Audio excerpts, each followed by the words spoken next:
Let's head to the voicemail of Truth and Reason.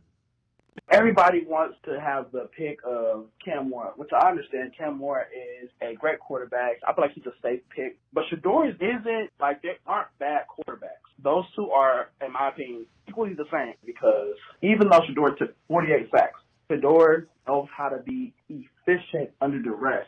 I need to know what a quarterback's going to do when he's in trouble. Shedeur Sanders is a confident dog that we need on this team. So appreciate all of the voicemails. Fred, I get people I get the thought behind Sanders. I get the thought behind Ward.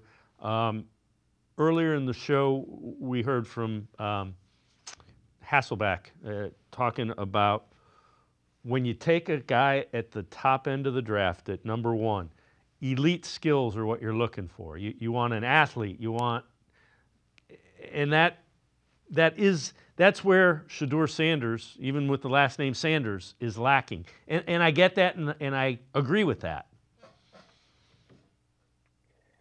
Yeah, I didn't pay too much attention to him.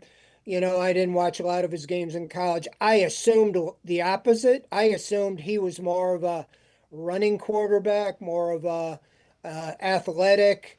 That was, and I'm not saying he's not athletic, but I would assume that was more of his game, more of a Lamar Jackson type quarterback, Jalen Milroe type quarterback, as opposed to an in the pocket, high completion passer. Well, he's got the best completion percentage in college history, 74%. I mean, so I just feel like Ward is more of a sure shot.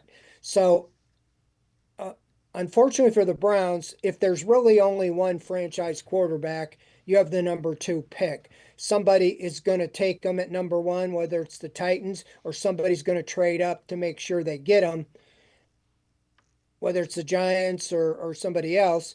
If he's your guy, you have to go all in to get him, even if it's going from 2 to 1.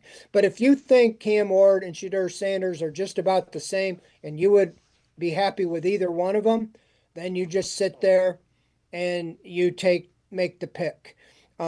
That's where these guys study him year round. That's what they get paid for.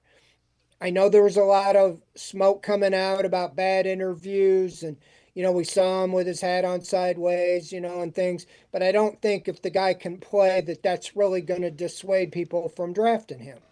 Now, here's where I have an issue. If you have Sanders, Jackson Dart, Milroe, Show, whoever, put the name in there, all about the same, then I don't think you have to take one at 2.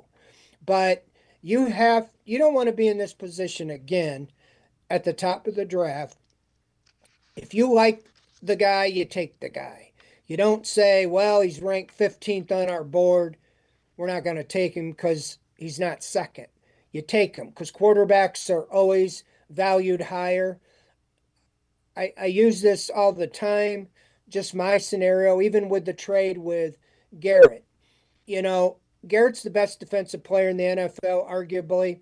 But if he was trading him straight up for a quarterback, how far down the list, if everything was the same, contract, everything, how far down would you go out of 32 before a team would give up their quarterback to get Myles Garrett? Would it be the 15th? I doubt it. You'd probably be in the 20s, and there'd probably be something like they're in their 30s and they're on the downside of their career because that's the overvalue of the quarterback. So the caveat is if you like Ward and Shedeur enough to take them and they separate from everybody else and you think they can play for you, you take them.